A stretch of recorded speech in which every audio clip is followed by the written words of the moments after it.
interesting and informative, fun program for you this morning. I'm Steve Perry. I'm the President and Executive Director of the Pro Football Hall of Fame, and it's my pleasure to be able to welcome all of you here to the Hall of Fame. While you're here today after the program, you're going to have an opportunity, I think, to tour the building, and so we're delighted that you're visiting with us. And we want to thank you for coming. Like everybody these days, we know you're busy. You have a lot of other things you could be doing right now.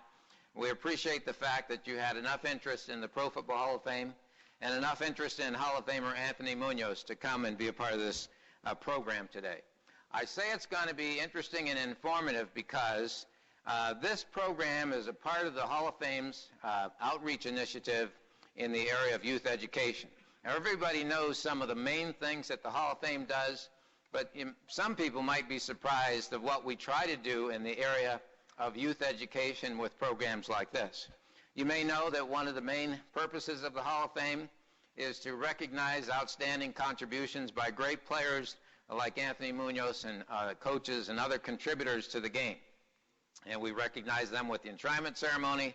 We recognize them with this wonderful museum that we have here that tells about the history of football and their experience.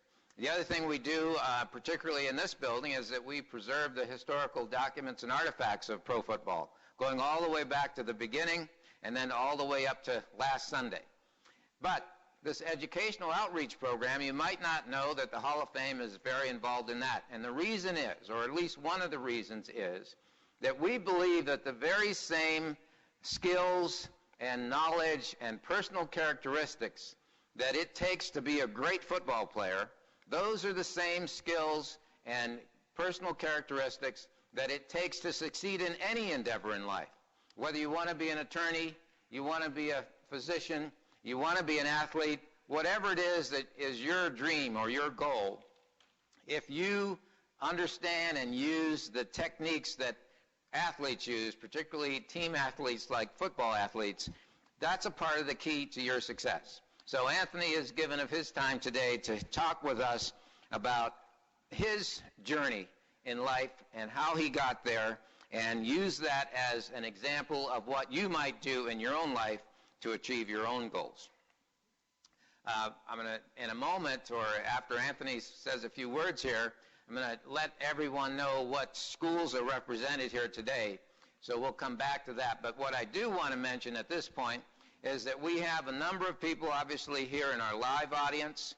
We have additional hundreds of people that are tied in via our teleconferencing technology.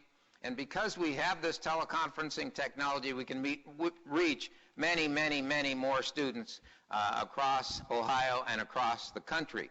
And I want to mention that one of the distinguished groups that are here today are the executives from a company by the name of Interisys. And they're in the business of helping organizations like us have this kind of technology so that we can reach kids across the nation. I'd like to recognize the Interisys executives that are here this morning. Now with that, let me go on and tell you a little bit about our special guest, Anthony Muñoz. Anthony was born in 1958 in California. That's where he grew up. When he was your age, he began to realized that he had some God-given talents for athletics, and he loved it and enjoyed playing not only football, but also baseball and basketball. And he was pretty good in all three of them. But he also recognized that getting a good education was important, so he worked hard on his studies when he was your age, as I'm sure you're doing. And he worked hard enough that he was able to get into one of the nation's premier universities. He went to the University of Southern California. Obviously, in college, he continued to excel in sports, including football and baseball. In fact, he was a pitcher on the USC championship team. After college, Mr. Muñoz went on to be drafted by the NFL Cincinnati Bengals. I'm sure you all know that he played 13 years for the Bengals. At 6'6", 278, he obviously was a pretty formidable football player. But it wasn't just his size. It was his strength and his speed and his agility that made him the great player that he became. Some of the highlights of his football career included the fact that he was selected as the NFL Offensive Lineman of the Year 3 times, 1981, 1987, 1988, meaning he was the absolute best lineman in the NFL. He was named All-Pro 11 consecutive years. He was elected to 11 straight Pro Bowls. In 1974, when the NFL was celebrating its 75th anniversary, he was named to the 75th anniversary team, meaning he was one of the best players to have ever played the game in the full 75-year history of the game. He started in 2 Super Bowls, and since his retirement from football, he's gone on to success in other careers, including the fact that he's a sports broadcaster. He broadcast on TV for ESPN and for Fox. He now covers the Cincinnati Bengals on TV and radio. And he's actually been featured in movies. Some of you have seen the movie The Right Stuff. That was the movie about John Glenn and the others that went to in space. Well, Anthony was in that movie. If you look at it again, you'll see him in there. Now, since picture is worth 1,000 words, I'd like to show you a video that shows some of Anthony's highlights during his football playing days. Find the position of offensive tackle. Muñoz was a great athlete with exceptional agility who played 13 seasons for the Cincinnati Bengals. Muñoz dominated opposing pass rushers, and he helped Cincinnati become one of the top offensive teams in the NFL. Anthony was considered to be the Bengals' best offensive lineman, twice helping Cincinnati to the Super Bowl, and he was named to the Pro Bowl 11 times.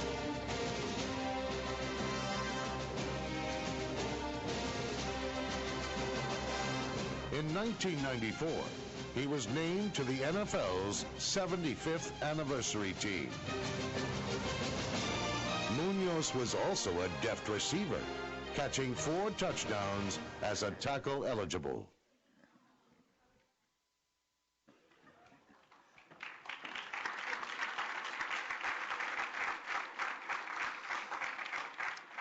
Now that's just a quick snapshot of Anthony's career. And importantly, though, after Anthony's football career, he went on, as I said, to be successful in a number of business ventures. And he and his wife, Dee Dee, are people that like to give back to the community. So he has taken his success, and just as he's doing today, he's sharing that with others. He established the Anthony Muñoz Foundation and has raised over $5 million that he uses to provide scholarship and other type of assistance to students just like you. So with that, I'll just give you the last piece of information about Anthony that's near and dear to our heart, at least those of us who are associated with the Pro Football Hall of Fame, and that is that in 1998, Anthony Muñoz received the highest honor that can be achieved by a professional football player when he was enshrined here in the Pro Football Hall of Fame. So ladies and gentlemen, please welcome Pro Football Hall of Famer Anthony Muñoz.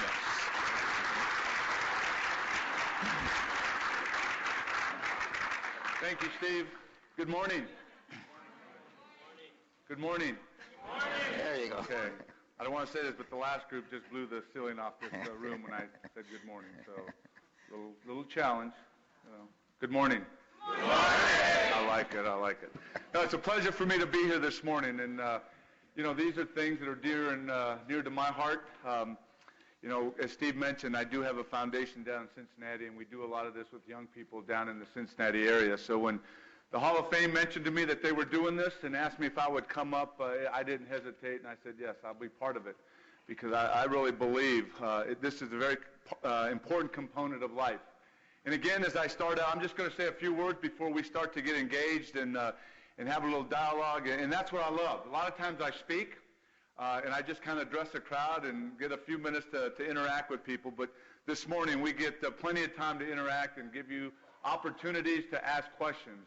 So I'm excited about that, and I'll just say a few words to begin, and then we'll get started with the Q&A and just the interaction. But a couple of things that I wanted to say before we get started. Again, as I share a lot of the things that I'll share with you, by no means have I made every right decision in my life. I wish I had, but I can't say that I have. I've made some mistakes. By no means do I know the answer to everything, but I can say that I've had some great mentors in my life, great mentors that have taught me a lot about life, not only athletics, but about life, and now as a businessman, about business. So I'm very thankful for that. I will say that in my experience, what I've learned, talent alone does not allow you to be successful, and talent alone does not give you character. If nothing else, that is something that I've learned. You can be very talented, but it doesn't mean that you're going to wake up the next morning and be successful. Or you can have a lot of talent and you're not going to wake up the next morning and be a person of character. I can say that it's about the little things. It's about the details in your life. A lot of times you'll look at the big picture and you won't pay attention to the details. But let me tell you that when you take care of the details, you follow through, and you work hard at that, that's when you can see the results in your life, if you truly want to be a person of character. And it becomes a habit in your life. Just like as a former athlete, when I was playing, it became a habit for me to work out. I knew that I had to run. I ran a lot. I enjoyed running. I knew I had to lift weights to get stronger. I knew that I had to watch videotape, study my opponents, study the things that I was doing as an offensive lineman to become a better player. It's no different. If you want to become a person of character, it becomes not only a daily habit, but a continual habit of doing things in your life. I shared earlier, I grew up in Southern California. When I talk about making it a habit, my senior year, I played in the Rose Bowl. January 1st, it was 83 degrees. I've been in Ohio for a lot of years now, and I can't remember a January 1st being 83 degrees in Ohio.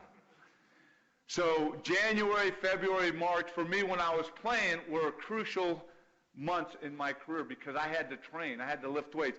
I had to run, and I ran outside. So I made it a habit. Regardless to how cold it was, I had to do my running because come July and I had to go to camp, I wanted to be in the best possible shape. It's no different from your studies. If you have a test coming up, it has to be a habit that you study leading up to that test. Now, I've met individuals that can just show up for the test and not study, 3 or 4 days beforehand and do well. I just wasn't one of those individuals. So it has to be a habit. Again, I just wanted to share those few thoughts as we get started. Because a lot of times people see that, okay, you're talented, so automatically you're going to be successful. No, it doesn't work that way. You're talented, so all of a sudden you become a person of character. We have to work on those things. And it's hard work, just like anything else that you want to be successful in. It's hard work. Probably not telling you anything that you don't already know, but I just want to affirm that. I want to let you know that. So those are my first opening comments. I'll turn it back over to Steve and let him get started with the program, and I look forward to this. Again, earlier this morning we had our first session. We had some great questions. I believe we'll have some great questions this afternoon, or not quite afternoon, but close to it. And I'd encourage you to stand up. If you have a question, you think about it, just pop up and we'll give you the opportunity to ask a question. So thank you.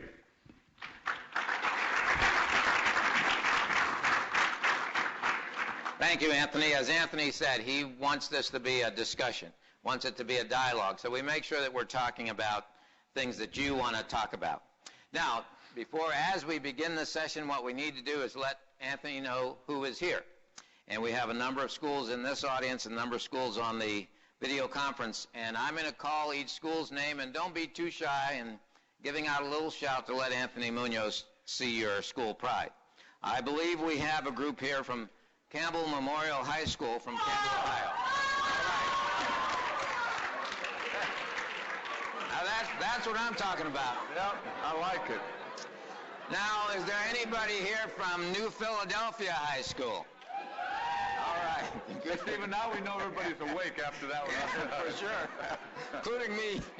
Good job. Now, this is a special treat. We have some college students here from The Ohio State University. All right. All right. And how about Bay High School in Bay Village, Ohio? There you guys. East Technical High School from Cleveland.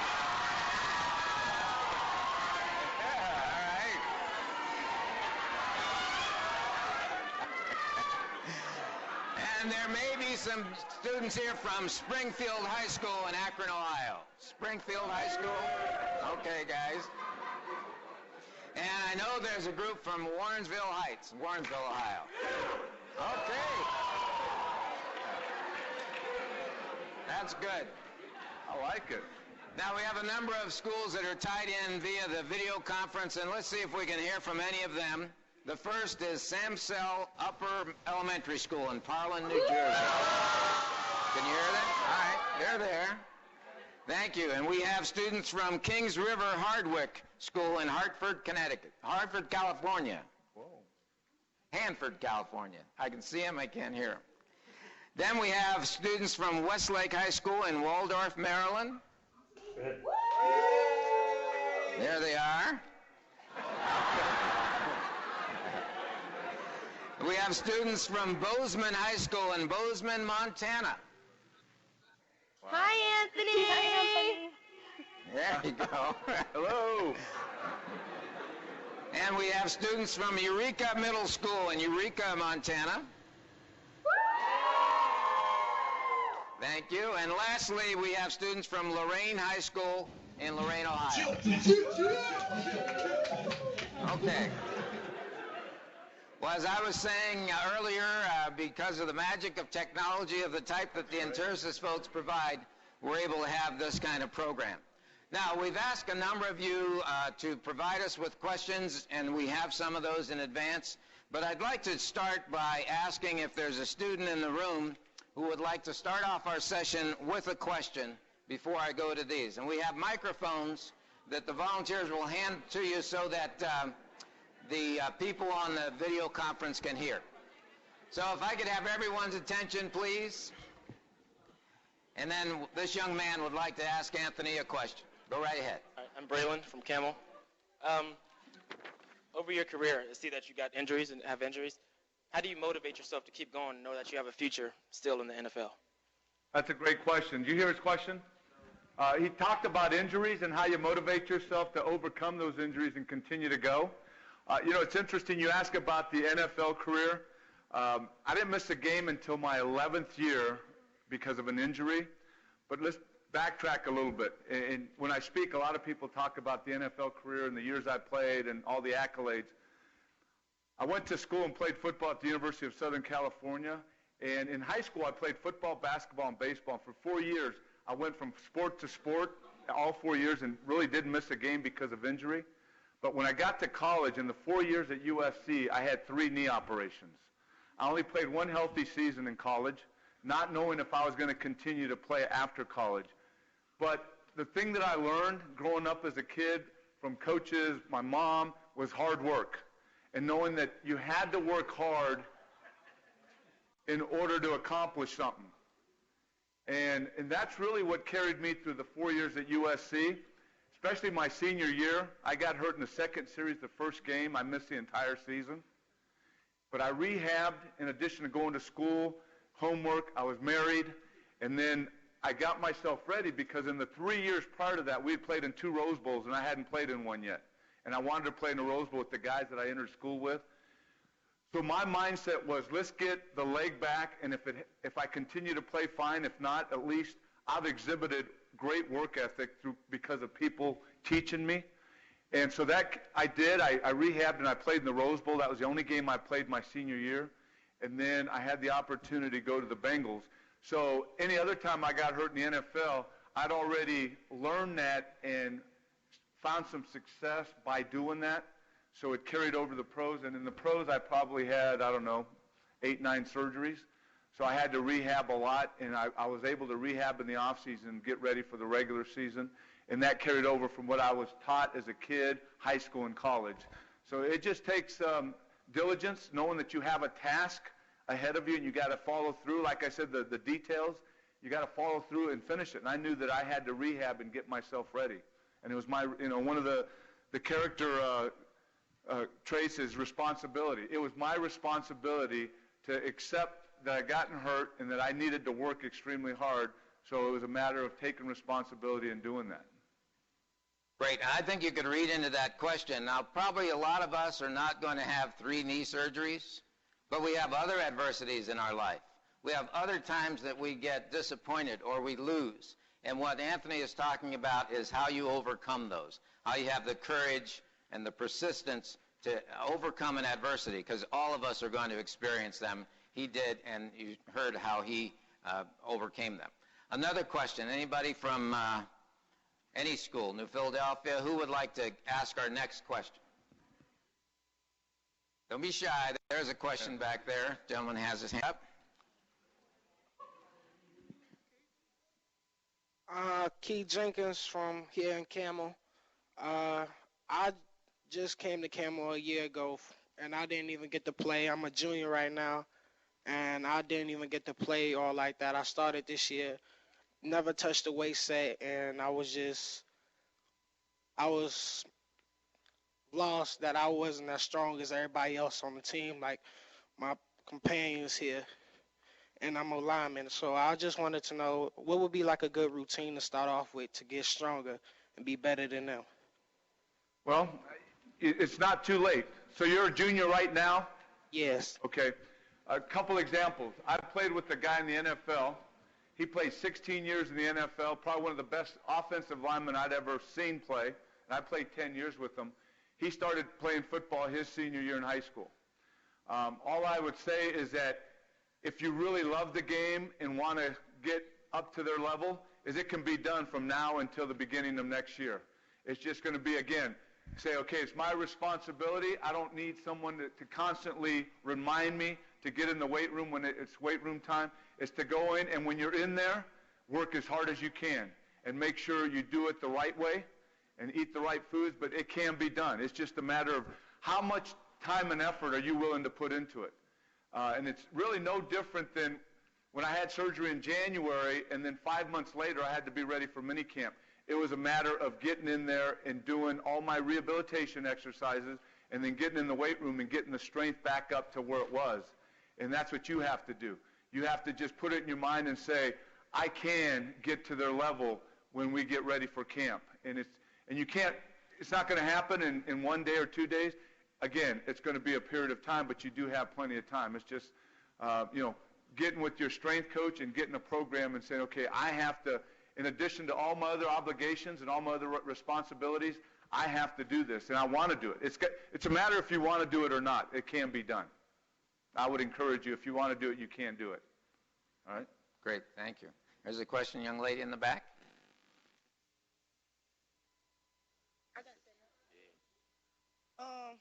How do it feel to become the 2-time All-American lineman? What was that again?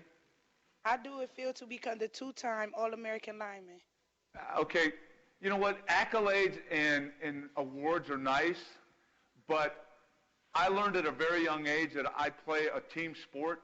So those are nice, but I have to say it's because of my teammates that I'm able to excel. I mean, sure, I got to do my part, but as an offensive lineman, one of my former teammates says it best.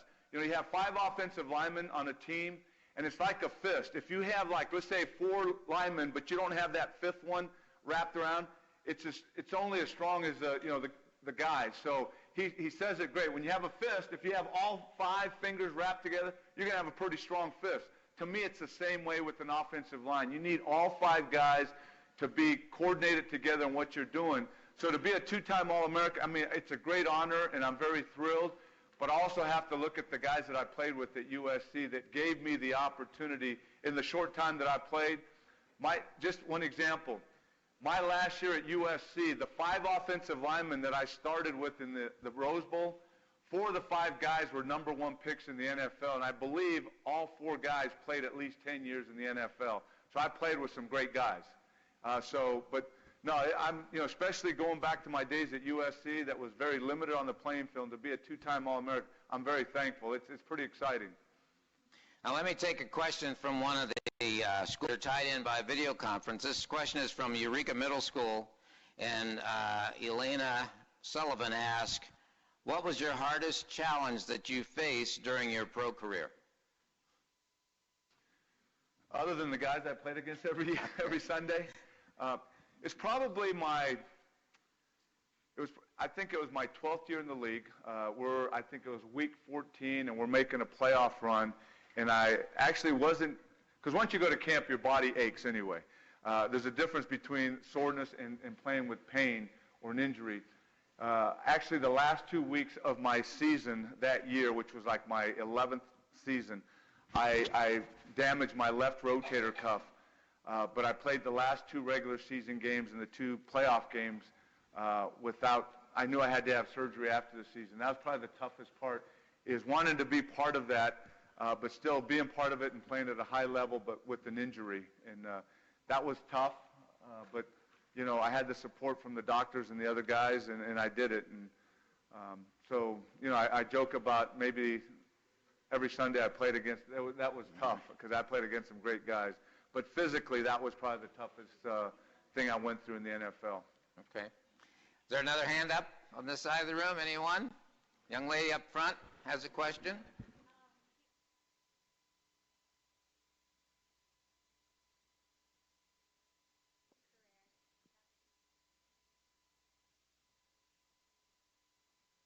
She asked if there's any time during my whole athletic career throughout my life that a coach has said something that has impacted me.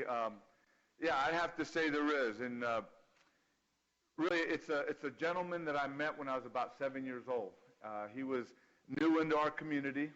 He was heading up the Parks and Recreation.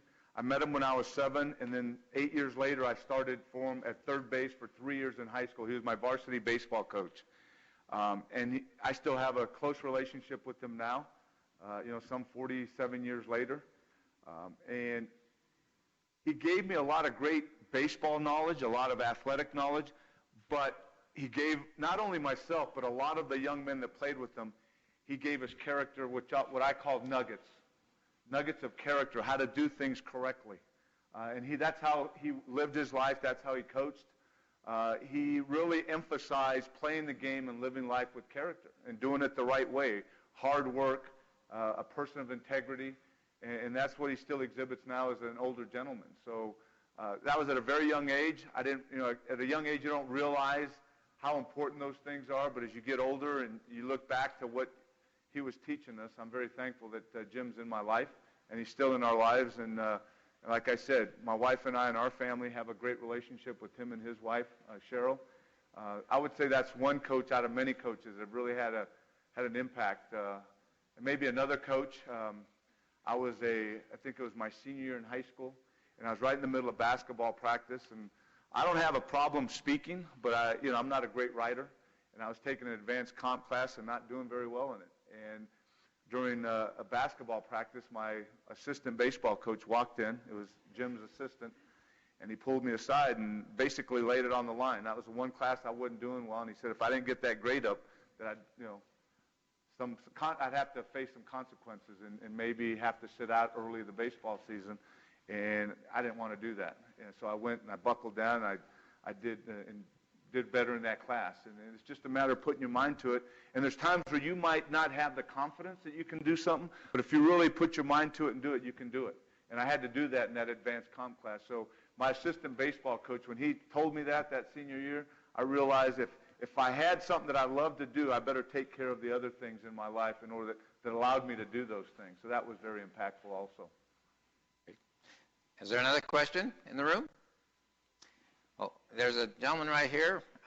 She's going to give you the mic so the students on the video can hear. There you are. I'm sorry. My name is Deontay Childress from Warrensville Heights. I was asking, through all your pro football career, do you feel you've accomplished all your goals? As far as individual goals, I couldn't ask for anything else. I mean, it just, the relationships, of course, being able to play in 2 Super Bowls and playing in Pro Bowls with guys that I admire and really watched a lot. When I set out, after I played that one game my senior year in college, my main goal was to make an NFL team and to play at least 10 years or more. And I played 13. So I made an NFL team, and I played over 10 years. So those are really the 2 goals I initially set out to accomplish. I wanted to experience a Pro Bowl because that meant my peers were voting me as one of the best for that season. I made 11 in a row, so I'm very thankful that they felt that I was worthy of that. Really, other than all the things, if we could have just won one of those Super Bowls, not that I see my career as being incomplete or not being able to justify what I did, but it would have been nice just to say that I was on one world championship team instead of two runner-ups. Yeah. But that's really it. But I'm thankful for what I had a chance to experience in the NFL. That's a great question, because that is really what this program is about and why Anthony is here today. What he would like to see happen to you is that someday, say when you're his age, you can be asked that same question, have you achieved your goals in life, and be able to say what he said, yes. I mean, I'm not sure that every single one of us in this room, when we are 30 or 40 years from now, will be able to say, yes, I've achieved my goals in life, but this program is to ask you to start thinking about that. First of all, what are your goals? And what are the things you need to do in order to move yourself toward the goals? And similarly, what are the things you need to stay away from in order that you don't get pulled away from the goal that you may have in life? So keep that in mind. Let me take another question from the video conference. This is from Kings River Hardwick School in Hanford, California. And a young lady by Abigail asked, when someone on your team was showing bad character traits on the field or off the field, would you say anything to that person, and did they take your advice or criticism? That's a great question, and I tell people that a lot of times. In my 13 years with the Bengals, we had several guys that if guys stepped out of line, we would grab them by the face mask or put our arm around them and say, you can't do that, and encourage them. I mean, you're not going to tell, you're not going to slap their hand and demand, but you can give them counsel. You can, if it's a younger guy, even if it's a guy that you've been around, you kind of share with them how, first of all, it's going to affect their lives, but then as a team, you don't want that in a team because it's going to affect our goals as a team. And that was the exciting thing for me, is that I could do that. I had another 2 or 3 guys on offense that would do that, and maybe 2 or 3 guys on defense that would grab guys if they were stepping out of line and say, you guys, rein them back in and say, we need you to be on your best behavior. We can't be doing this if our goal is to get to the playoffs and go play in a Super Bowl. So, yeah, it's something that I had no problem doing. As far as a player, I wasn't one that talked a whole lot, but there was times when I needed to step up and say something, and I didn't hesitate to do that. So, I'm thankful that I had the courage to do that, and guys on my team had the courage to do that. And we had some pretty strong character guys that would do that. Great. All right, let's take another question from the live audience here. Anybody? There's one here. Yes, sir. You talk about leadership. What qualities in a leader would you want to play next to, or work with? Right. When I look at a leader, I guess the first word that comes to my mind is selfless. Is a guy that knows he's a leader but doesn't. To me, a leader is not self-administered, is not a self-proclaimed leader. I think a leader is proclaimed by those that are following him. And I was at a leadership conference, and I don't have a blackboard, but I had a guy who said, if you can see this, and it's so simplistic but very profound. He had 2 squares on a board, and he said, to me, a leader is someone, and he had the leader outside of this first box. He said, a leader is someone that takes his followers from there to here. Okay? It's not about the leader getting here. It's about those that he's leading getting from here to there with the strategy and a plan. And to me, that's what a real leader is all about. Someone that is not worried about themselves as a leader, but he's worried about getting those from point A to point B and getting them to accomplish their goals and what they need to do. And, I was around a lot of great leaders, and I guess the one leader I was around was my offensive line coach. For 13 years, he could care less if he ever was considered for a head coach. His goal was to technically get us in a position where we could be the best offensive lineman in the league. And that's what I appreciated about the leader of our offensive line as our line coach, is that his main concern was about the guys he was coaching. And to me, that's what a true leader is someone that cares about those, getting them from here to there. And selfless is a word that I think about when I think about a leader. Great. Another question in the room? Have we any on this side? There's a gentleman there from Warrensville Heights has a question. Good morning. Morning. I'm from obviously Warrensville Heights, but I grew up inner city Cleveland, and I work now about 10, 15 minutes away from where I grew up and went to high school. If you could just touch on the importance of philanthropic efforts and give it back to the community. Yeah. I think that's a great question. I think it excites me when I think about giving back, think about using the platform that we're all capable of utilizing if we're willing to be used in that way. I think we all have opportunities to use as mentors, as people to give back. And that's one thing with those that taught me growing up, every level, elementary school, high school, college, and even in the pro level. When I retired, I wanted to put a team together that we could give back to the community. And it excited me. And being a former teammate, operating a team concept, it's something that I say all the time. The bigger the team, the bigger the impact. So I understand the team. It's not about one person. So I am thankful that I have the opportunity, not only in the greater Cincinnati area now, but nationally. I'm getting more and more opportunities across the country as I'm working now with my son, and we're going nationally doing some things with character camps, raising all the money we have in Cincinnati to not only provide scholarships for high school students going to college, but we have a mentoring program to improve grading, reading skills, homework skills.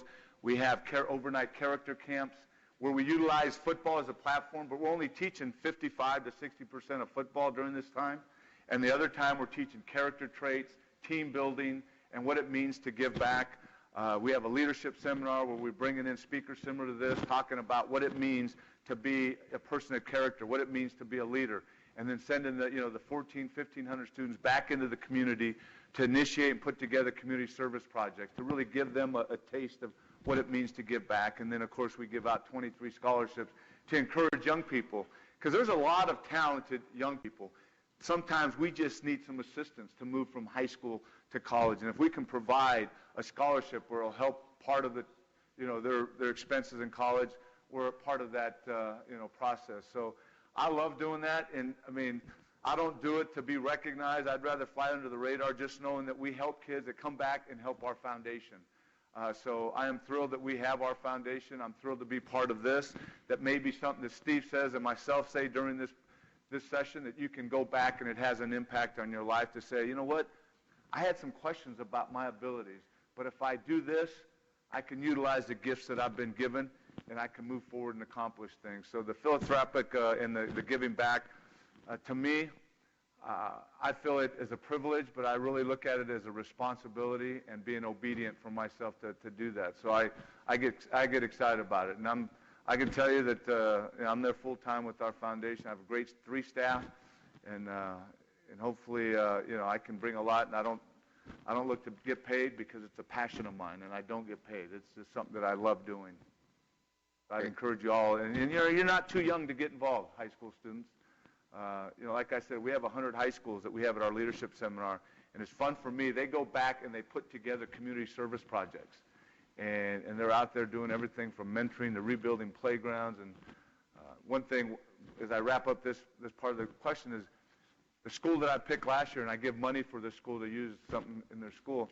They have a kid who was going into a senior year last year, and he's got muscular dystrophy, and he's had the same wheelchair since he was a little kid. So their project was to raise money to buy this young man a new wheelchair. Well, they had to raise $30,000, and they did it in no time. And bought, with their creativity and fundraising, they went out and raised $30,000 and bought him a new wheelchair. So that's the ability and the power that you have to do things when you set your mind to it. Another question for you, Anthony. This one, when you were younger, the age of the students here, were there hardships or challenges or difficulties in your life that you had to overcome? And are those the same, do you think, as what young people face today? I know things have gotten tougher. There's more temptations. There's more things out there. But again, one of the things that I love to share about my journey, because the focus is always on my NFL career, which if you look at that, man, you say, well, this guy doesn't have any problems. Never did, never will. But the challenges I had is one of 5 kids being raised by a single parent. My mom raised 5 kids by herself, working 2, 3 jobs. Never met my dad, never will meet my dad because he's passed away. But he was in and out of prison when I was growing up as a kid. Drugs played a big part of that. But financially, we didn't have a whole lot. In the 18, 19 years that I was at home, because I got married when I was 19, but in those first 19 years, we never had a car. Everything was done by, if our bicycle or just we walked everywhere or relatives helped us. So we had a lot of challenges but my mom made it a point that we didn't realize until I got to high school how much we didn't have because of how she provided for us and what she did for us and what she taught us. I mean, she was gone in the summer, early in the morning. We had to, with 5 kids, we had to cook, we had to clean house, we had to, learn how to iron and do all those things that, a lot of times now we take for granted, but very helpful in our lives. So, yeah, there were struggles. I didn't realize how much we didn't have until I got to high school and I started looking around and saying, man, some of my high school, friends had a lot. But it didn't matter because I knew I had support and encouragement and love at home. So, before I went to college, we didn't have a whole lot. I lost a lot of relatives to drug addiction, alcoholism, drive-by shootings. So, I'm sure I'm saying a lot of things that maybe some of you have experienced, maybe haven't experienced. But we had all that growing up in about 40 miles east of Los Angeles. So maybe not to the height of what's going on now, but we did have those struggles that we had to work through. And I wouldn't trade any of that stuff that I went through, like I talked about my college career and the adversity I went through there, and even growing up. I wouldn't trade anything in because it's taught me a lot. It's taught me appreciation. It's taught me that you don't take things for granted, that things can be gone in a heartbeat. And it just has motivated me to work that much harder. Okay, great. All right, another question on this side of the room or either side of the room. Anybody? All right, there's a couple hands. There's a hand right here up front. Yeah, so the other folks can hear on the video. You talked about responsibility as a character trait, and you just talked about getting married when you were 19. How did you prioritize your responsibilities when you were in college at playing 2 sports, your academics, family? That's a great question. And it does. I mean, as high school students, as you get ready to go off to college, responsibility is a key word. Not only having the responsibility of taking care of what you need to take care of, but having the responsibility when you make mistakes to admit that and own up to it and then work through that. But, I realized at a very young age and when I got married that it was responsibility. It was a commitment. And I think commitment is another word, and I know it's not on there, but a word that is taken very lightly at times in society. But I was determined to be committed and have responsibility. So it was my wife, studies, football, and you're right. I got married my sophomore year in college. I was going through spring football, I was going through class, and I was playing baseball. And I got married. We took a big honeymoon. We drove to San Diego and spent a night in San Diego. That was our honeymoon. Came back Sunday ready for school and for baseball and football. But it's just a matter of really prioritizing and being, all of a sudden you get into time management, saying, okay, I can't do this because I'm doing this. And it's no different than when you're a young professional and all of a sudden you have a kid. You got to prioritize and say, okay, now I have a family that I'm responsible for. I didn't have a kid in college, but early in my NFL career we did. So it's no different than when I got married. And for me, I really believe that was the best thing that happened to me because it forced me now to say, okay, I got to look at my schedule. There's plenty of time during the day to do all, but I just have to be very disciplined. And so being disciplined as an athlete, now I had to be disciplined in my life off the field. Okay, great. Another question from here? Well, let me insert one from, this is from Parlin, New Jersey. I don't have the name. But she asked, did your good character actually make a difference in achieving your goals in football and in life? I would like to think that character had a lot to do with it. You talk about responsibility, and you just look down the line. Respect, as a student, as I look at it, I always, when I refer to coaches and athletes, I always refer student teachers, because to me a good coach is a teacher. So respect. I mean, you look at respect, you go down the line. To respect your teacher and listen to what they're saying and get the most out of what they're saying is going to make you a better student, going to make you a better player. So respect, responsibility, fairness, caring. I mean, to me, you care about what you're doing. You respect what you're doing. Therefore, you're going to be better in that field. So, yeah, I think, having the discipline, knowing what my responsibilities were as an athlete, I knew I had to train. I had to be prepared. I had to, I think all that coming together really allowed me to be the player that I was and to be able to wear this gold jacket. Great. All right. We'll have time for a question from this room. Okay, somebody has to put their hand up. Here's a young man right here that has a question. There's a mic right there for you.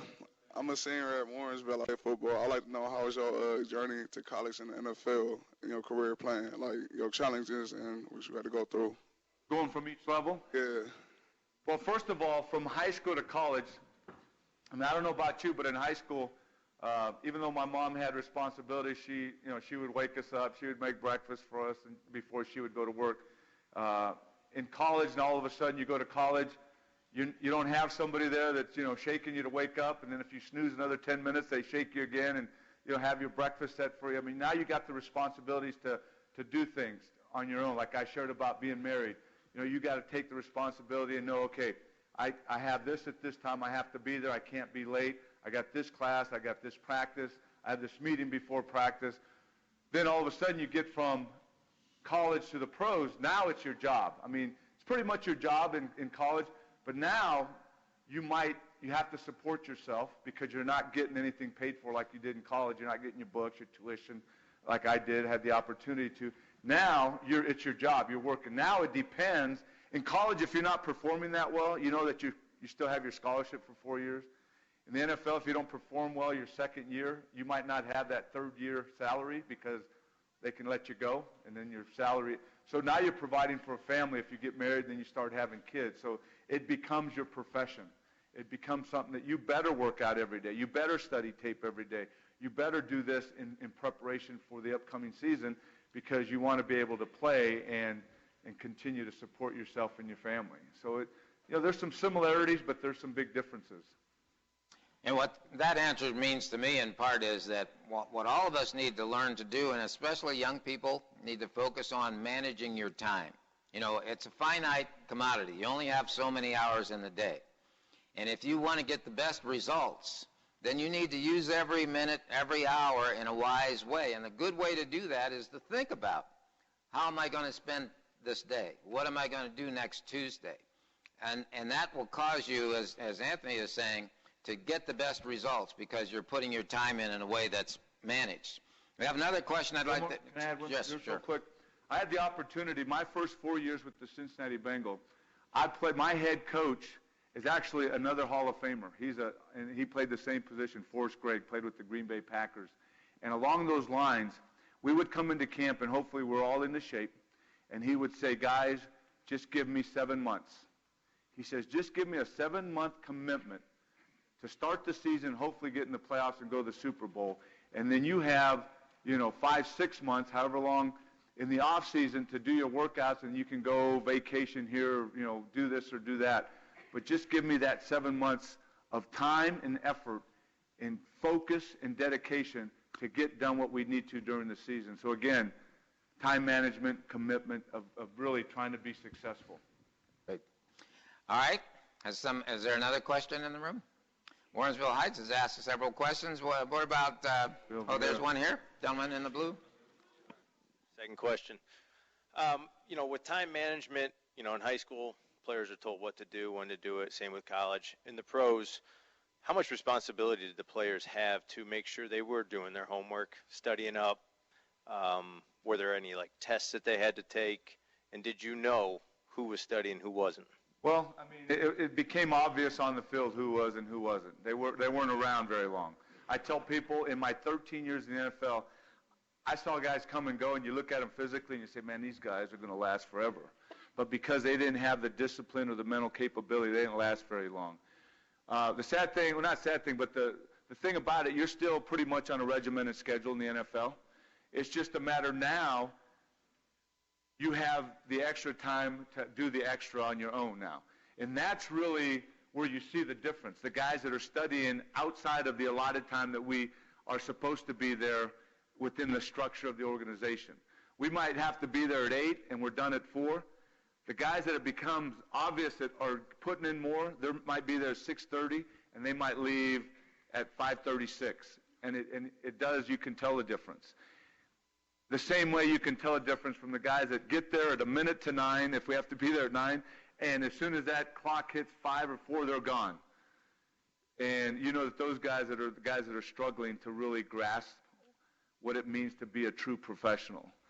So yeah, you're still on a pretty regimented schedule, but then now it's up to you to really how much more you want to put in, how much better you want to become as a player.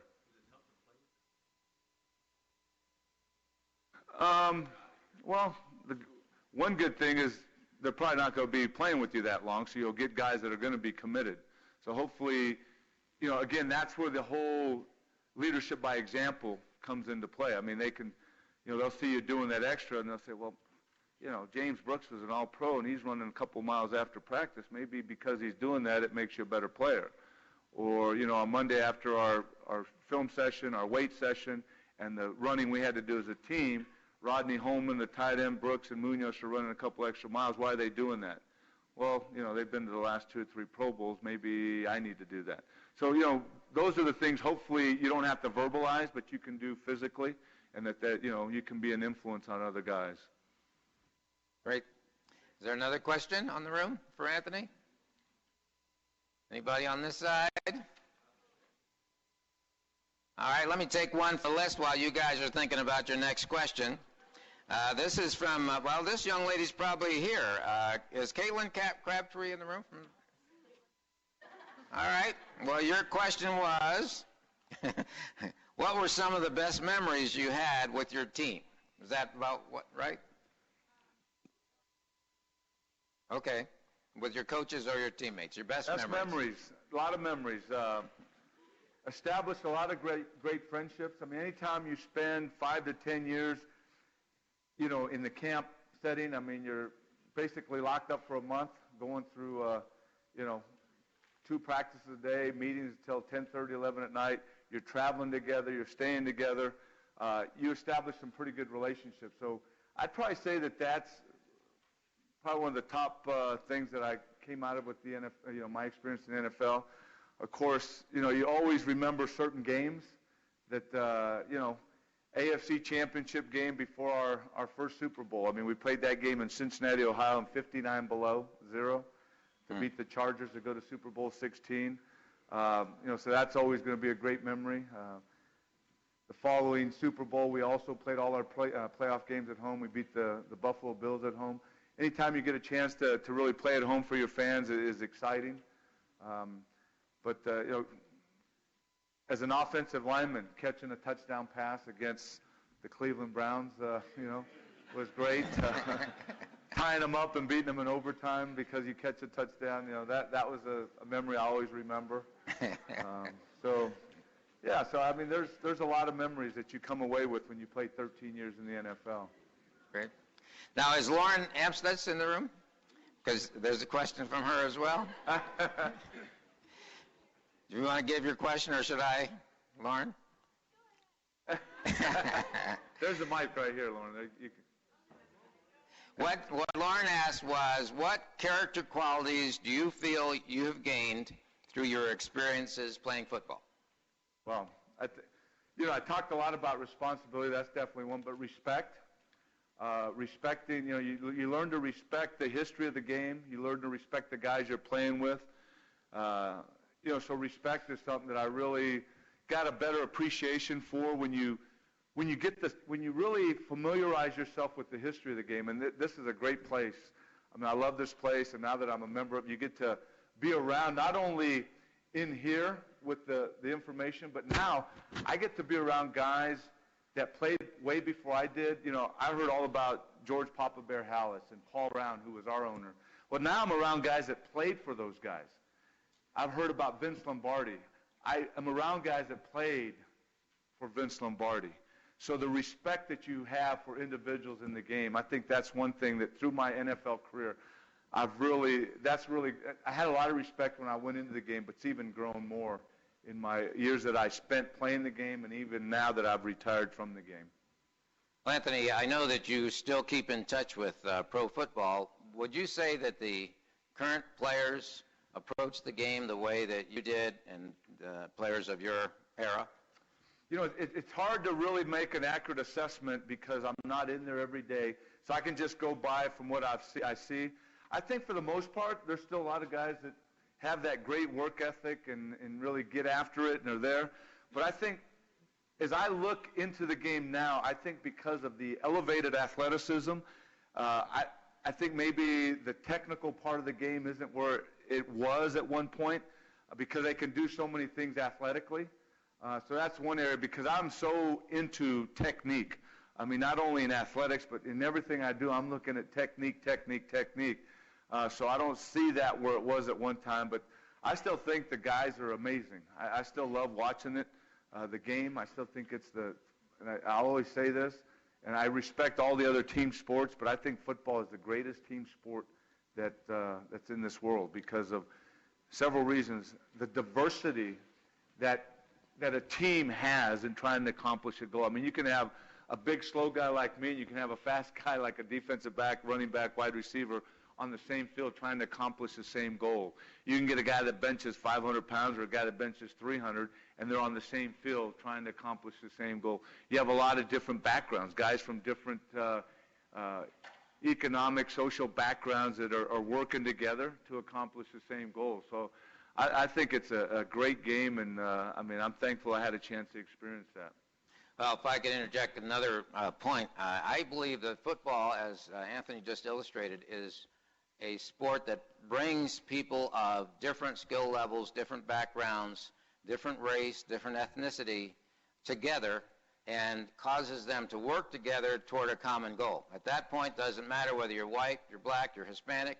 What matters is that you're part of the team and you're working together to achieve a goal. And I think as a result of that happening in football and in other sports, it's sort of happened throughout our society. And I think a lot of the credit goes to people who accomplish this in their football careers. Now, I have another question, and I don't know if this gentleman's name is Larkin Joseph or Joseph Larkin. Or young lady. It could be a young lady with the name Larkin. I have a feeling it is a young lady. Would you like to ask your question? Do you remember what your question was? All right, this beautiful young lady's question was, did you ever question quitting football after your many injuries and all the other challenges of playing the game? I can say that I never did contemplate quitting. For me, and it really helped me out being a dad, you know, because as parents, we always told our kids it's easy to win. The learning is in the losing. The learning is in the adversity. I've not met a successful person that hasn't gone through adversity. So one thing, we say it all the time now, and I continue to, you know, I said it to our kids and I say it now, it's not a matter of if you'll go through adversity, it's how you come out the other end. So with all the surgeries I had, it was just a motivator for me to come back and to get back to the level of where I was playing. So I can't say that, you know, through all the surgeries I went through, not once did I sit there and say, man, would I be better off just quitting this game? When I got old, I did. I said it's time to move on. But through the injuries I had, it just, to me, it motivated me to say, okay, I just had my shoulder repaired. I can come back. It can get even stronger, and I can continue to play at that level. So I used it as a motivation. Now, do you think that willingness to overcome adversity has helped you in your post-football career as a business person and a philanthropist? It really has, because even in, you know, the last 7-8 years I've been in business. I have small companies, and and we don't win every bid that we go out to get. So it's how you react to that, losing that bid. I mean, you think you're right there, and you might be, pennies off from winning the bid. What do? Do you say, oh, is it worth being in this business? No.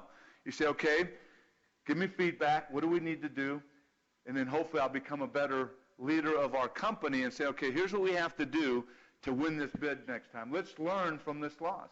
So yeah, definitely, and in the not-for-profit, I go and share my passion and vision with a lot of companies, and my closing percentage is a lot higher than not being able to close a deal, but not getting discouraged with those companies or those individuals that aren't willing to give to the foundation, knowing that it might not be a personal thing. They might just be led to give somewhere else, but using it as, okay, we didn't get that money from this company or that person, but let's use it to go on and continue to move. So, yeah, I think it's made me a stronger person in every part of my life in having the no-quit attitude and saying, being persistent, being diligent, knowing that I have a task in business to accomplish this. I have a task with the foundation.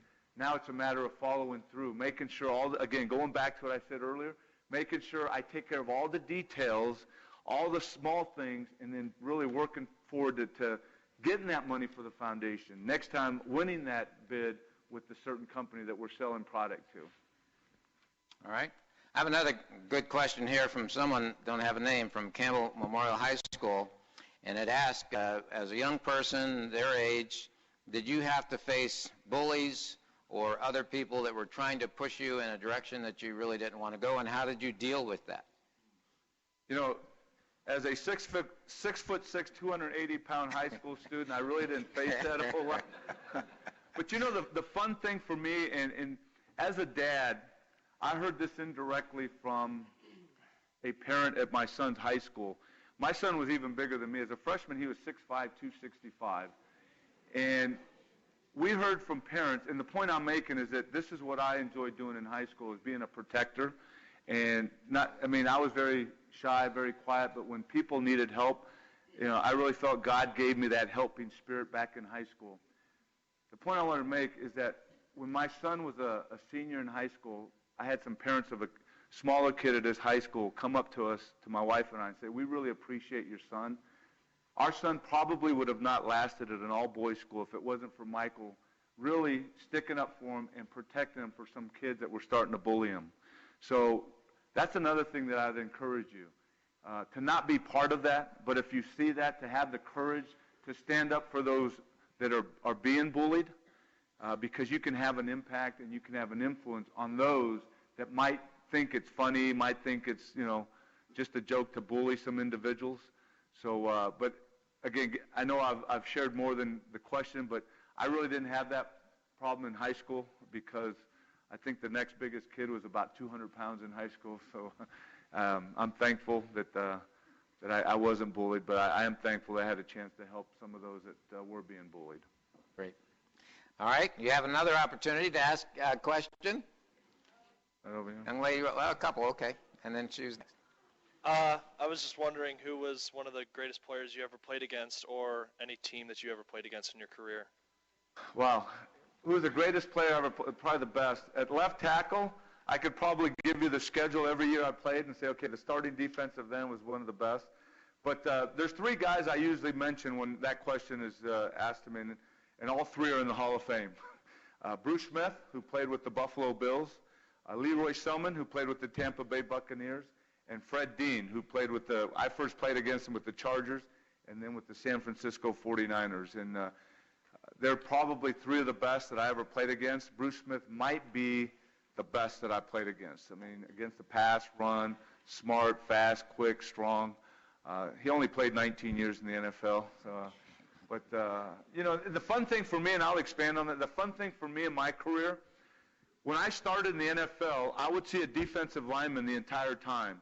About halfway through my career, all of a sudden, I might see this defensive end the first two downs, and he would move somewhere else, and then they would take a linebacker, Clay Matthews, Lawrence Taylor, Derek Thomas, and put him down as a pass rusher. And then all of a sudden I'm thinking, okay, I'm 300 pounds, they're 240. How am I supposed to block this fast guy? But that was the challenge. And so about halfway through my career, that's when they started to put the linebackers down to rush course, now you see that all the time with guys that are kind of hybrid type of defensive linemen. 6'3", 260, but run faster than most running backs. So. All right. I think we had a question over here. Young lady over here. So you talk about when you get all this instant gratification as far as money, and you hear about athletes that blow it all and don't have anything, and I would like you to touch upon the importance of planning, and because not everyone's going to get that kind of money here, but they're Right. maybe going to run into things like that where they're going to have to plan when they do get something that's great. And also education. Did you graduate from USC, and the importance of education? Yeah, I mean, again, I'm probably not telling you anything you guys haven't already heard. Education, nobody can take that away from you. I mean, there's so many components of an education that are so helpful. And I'll tell you, in athletics, very helpful. I mean, how you study in class. And I'm not going to sit here and tell you I was the greatest student. I wasn't a genius. But I learned lessons from school that helped me study, helped me with discipline. And then as far as the money thing, again, we talked about time management. Now it's a matter of managing your money, getting people around you that are going to help you, not because you're an athlete or because you're a teacher, but because they really want what's best for you in the long run. So one thing that I heard early in my career is I think so many guys are paid this much and they spend this much, or they get this much and think they're going to take that much home, where you realize your salary might be here, but you receive this much. So now it's a matter of spend, save, and give. And that's the philosophy we had. It was pretty much one-third, one-third, one-third, is we would spend a third, save a third, and then, you have to, I know it's going up now, taxes more, but when I was playing, it was one-third, one-third, one-third, and then you budget it. I mean, and I think for me, I talk about my journey and what I learned growing up. I think the fact that we didn't have anything growing up, and all of a sudden I'm sitting there making all this money, I wanted to make sure that it just didn't last the time I was playing, but I wanted to have, opportunities after I was playing. And not only the earnings of when I was playing, but living your life and playing in such a manner where additional income comes after you're playing. And I think that's been a key. I'll never forget when I was getting ready to retire, I was 35, young, played a long career. My kids were 9 and 11. I'll never forget going to my daughter and saying, okay, Dad's getting ready to retire. What do you have any questions? And going to my son who was 11. Well, my son was like, well, okay, because Saturday was it's a light day of practice. We brought all our boys, and they ran around the facility and tackled each other, and he was going to miss that, being with the other kids. The one question my daughter asked, she goes, Dad, will we be able to do the things that we're able to do while you're playing? I said, well, hopefully we will. And, I mean, I've been out 20 years, and I've been able to do even more than what I was doing when I was playing, which I'm thankful for. And she was able to be part of that for quite a few years after I retired, before she got married and started her family. So, you have to, and again, we might graduate from school, but it's not in finance, it's not in money management. We get right into playing football, so other students that graduate from college have a head start on us if we play a year or 13 years. So now all of a sudden we retire and we're expected to know all this stuff. During our playing career, it's preparing. So it's tough. I'm not going to say that it's easy. It is tough, but trying to get hooked up with people that really care and that can give you sound advice. And I'm thankful we got connected with those people early on in my playing career, and even now that I'm retired, they really help us and give us counsel in that area. All right, I'm going to ask, unless somebody has a question here, I'm going to take one more question from Hanford, California, and then Anthony's going to make some closing remarks.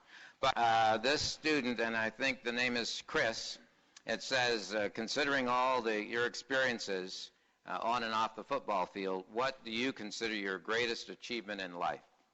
Wow, that's pretty easy, because a lot of people can look at 11 Pro Bowls and 2 Super Bowls, Hall of Fame, but it probably it is in this order. It'd be my faith. My faith in Christ has to be the most important. my marriage for 35 years to the same lady, Dee Dee, and then our 2 kids and what they're doing now with their legacy. And then football's after that, but it's faith, family, and then career. But my spiritual journey for the last 35 years has been the most important thing to me, and it started as a sophomore at USC, right after Dee Dee and I got married. So the legacy that I want to leave is that of my spiritual journey, and if people see that first in my life, a God-fearing man that wanted to be obedient and live a godly legacy, and then, by the way, he played a little football, but that's the order of what my greatest, to see Michael and Michelle as parents now, and how they're parenting, and how their marriage is going. The Lord can take me now. Because no, not really, because I want to see the grandkids. But we have 5 grandsons, and we have a granddaughter on the way any minute. Hopefully, but they'd wait till I get home tonight. But so those are the things that. And Steve, knows that my son introduced me, and I didn't know what he was going to say, and some of the things he shared that my wife and I were able to model as parents means the world to us. So. Right, great. Well, I'm going to turn you over to Anthony for some final words, and I know you're going to get to tour the museum, but I hope all of you feel as I do, that this has been wonderful, and you've gotten some great advice, and I'm sure some of it is going to help you achieve your goals in life. So with that, I'll turn it to you, Anthony. Thank you, Steve. I do want to just mention something about Steve Perry.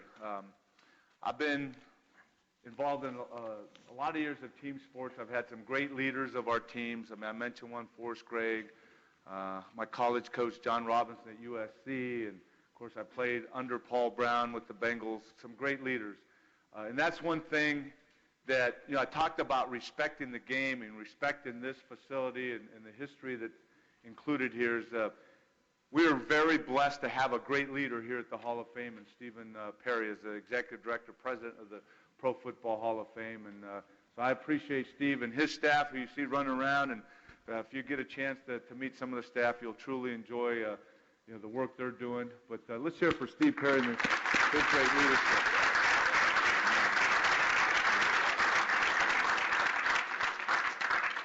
So first of all, I just want to say what a great honor and a pleasure it's been for me to be part of this morning. I appreciate all of you. The respect that you've shown as we've talked, as other students have asked questions, as we've answered questions. And to me, this means a lot because I'm able to pass on, hopefully, some nuggets of not just sitting up here telling football stories, but things that will really get you through life. And that's being a person of character. And like I said earlier, just because you have talent, it doesn't mean automatically that you're going to be successful. It doesn't mean that you're automatically going to be a person of character. But I would highly recommend and encourage you, if you really want to be a person of character, that you make it a habit on a daily basis. That you look at a lot of what you have in the assignments and the handouts and implement that into your life. And there's a lot of your teachers here and business people and myself, we've settled in our life that we want to have a positive impact on people. That it's not about us, but it's about trying to pass on to you. Not, again, as I said earlier, not that I have all the answers and that I've made all the right decisions, but hopefully I've been taught something along my life that I've shared with you that will help you in your journey. Help you to say, wow, I do have talent. I can do this. If I take this path, if I take the responsibility and accomplish it, and I respect, and I'm caring about people, I'm a great citizen, and just be a total person. And that's what I continue to share with people is it's nice to be successful in one area, but try to be a total person. And I really believe that's what the character allows you to be, is a total person. So, again, make it a habit. Take care of the details. Work extremely hard. As I'm sure I'm not telling you anything you haven't already heard, but I just want to encourage you. And as you go through this facility, and I don't know how many of you have been through it, but I would really just step back and look and see all the men that I've had an opportunity now to be a part of this great fraternity and what they've done for the great game of football. So again, thank you. You've been great. Teachers, administrators, thank you.